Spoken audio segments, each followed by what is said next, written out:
Jika hukum negeri saya mengizinkan, tidak ada yang saya ingin lakukan selain memberikan diri sepenuhnya kepada usaha dan perjuangan dari wanita baru di Eropa.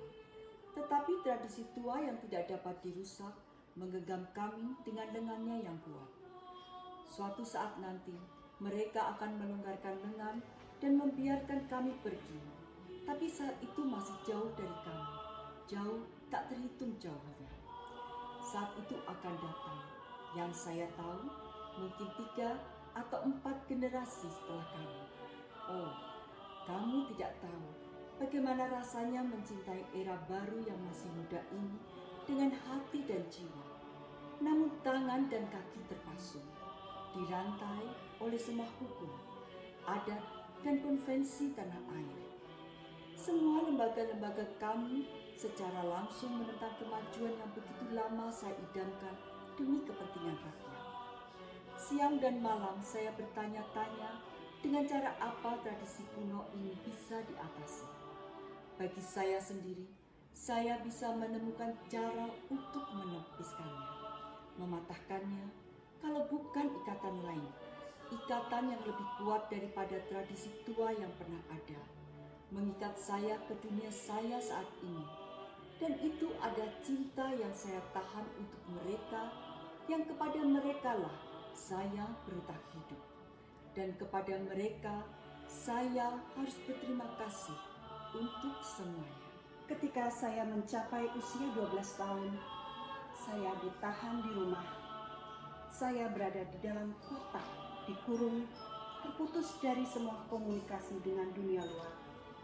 Ke arah di mana saya mungkin menjadi tidak aman di samping calon suami. Orang asing, lelaki yang tidak dikenal, yang dipilih oleh orang tua saya untuk saya. Lelaki yang ditunangkan kepada saya tanpa sepengetahuan saya. Teman-teman Eropa itu, saya dengar kemudian, dan telah berusaha dengan segala cara yang mungkin untuk menghalangi orang tua saya agar tidak melakukan hal kejam ini terhadap saya. Seorang anak muda dan yang mencintai kehidupan, tetapi mereka tidak mampu melakukan apa-apa. Orang tua saya tidak bisa ditawar. Saya pergi ke penjara saya. 4 tahun lamanya saya habiskan di antara dinding-dinding tebal tanpa pernah melihat dunia luar. Bagaimana saya melewati waktu? Saya pun tidak tahu. Saya hanya tahu bahwa itu sangat mengerikan. Tetapi ada satu kebahagiaan besar yang tersisa buat saya. Membaca buku Belanda dan korespondensi dengan teman-teman Belanda tidak dilarang. Ini satu-satunya cahaya di kekosongan itu saat yang muram. Hanya itu. Tanpa itu mungkin saya sudah jatuh ke dalam keadaan yang lebih menyedihkan. Hidup saya, bahkan jiwa saya pasti sudah kelaparan. Tapi kemudian datang teman dan penyelamat saya, roh dari sang zaman. Langkah kakinya menggema di mana-mana. Dengan bangga, dasar bangunan kuno yang kokoh terhuyung-huyung saat didekatinya.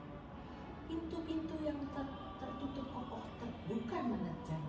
Beberapa menerima seperti diri mereka sendiri, yang lainnya hanya setengah hati.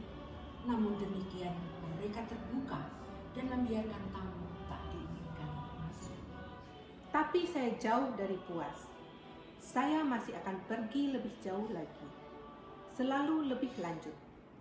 Saya tidak ingin pergi ke pesta-pesta itu atau hiburan yang sedikit sembrono. Itu tidak pernah menjadi penyebab kerinduan saya akan kebebasan. Saya mengidamkan untuk menjadi bebas, untuk dapat berdiri sendiri, untuk belajar, untuk tidak tunduk kepada siapapun. Dan di atas semua itu, tidak pernah diwajibkan untuk menikah. Tetapi kami harus menikah. Harus.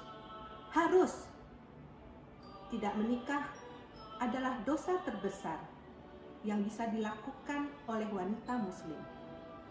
Aib terbesar oleh seorang gadis terhadap keluarganya. Dan perkawinan pada kami, penderitaan adalah suatu ungkapan lemah untuk mengekspresikannya. Bagaimana tidak? Saat hukum menyajikan segalanya untuk pria, tetapi kosong terhadap wanita. Di mana hukum dan konvensi adalah untuk lelaki, di mana segalanya diperbolehkan untuk lelaki. Ini adalah soal ketidakacuan.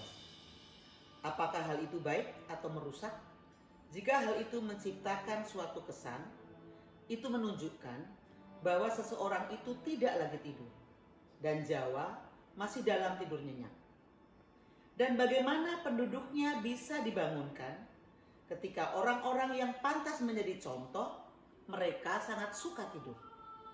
Kebanyakan besar perempuan Eropa di Hindia hanya peduli sedikit atau tidak peduli sama sekali terhadap usaha saudara perempuan mereka di tanah air.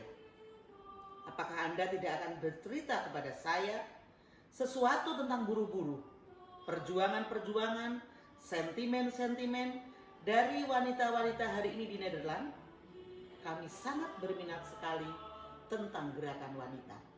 Kami punya banyak waktu untuk membaca, dan membaca adalah kegemaran terbesar kami. Kami yaitu adik perempuan dan saya. Kami bertiga dibesarkan dengan cara yang sama dan benar-benar sama satu dengan lainnya. Kami berbeda dalam hal usia, satu dengan lainnya, tetapi hanya berbeda 1 tahun saja. Di antara kami bertiga, ada kecocokan yang sangat kuat. Secara alami, kami kadang-kadang memiliki perbedaan-perbedaan pendapat kecil, tetapi itu tidak melemahkan ikatan yang mengikat kami bersama. Pertengkaran-pertengkaran kecil kami sangat mengesankan. Saya kira begitu. Saya suka dengan perdamaian yang mengikuti setelahnya. Itu adalah hal yang terhebat dari semua kebohongan-kebohongan. Bukankah kamu kira begitu juga? Bahwa dua manusia manapun bisa berpikir hal yang sama dalam segala hal. Itu tidak bisa. Orang yang berkata seperti itu pasti munafik. Panggil saja saya Kartini. Itulah nama saya. Kami orang Jawa tidak memiliki nama keluarga. Kartini adalah nama yang diberikan kepada saya dan sekaligus nama keluarga saya. Keduanya bersamaan dalam waktu yang sama. Andaikan Raden Ajeng disangkutkan, kedua kata itu adalah gelar. Saya bilang kepada Mevrouw van Vermeskerten ketika saya memberinya alamat saya untuk tidak mencantumkan Kartini saja. Itu bisa sulit sampai kepada saya dari Holland. Dan seperti halnya menulis Mevrouw atau sesuatu yang seperti itu, saya tidak berhak untuk itu. Saya hanya seorang Jawa. Sekarang sampai di sini, kamu sudah cukup tahu tentang saya.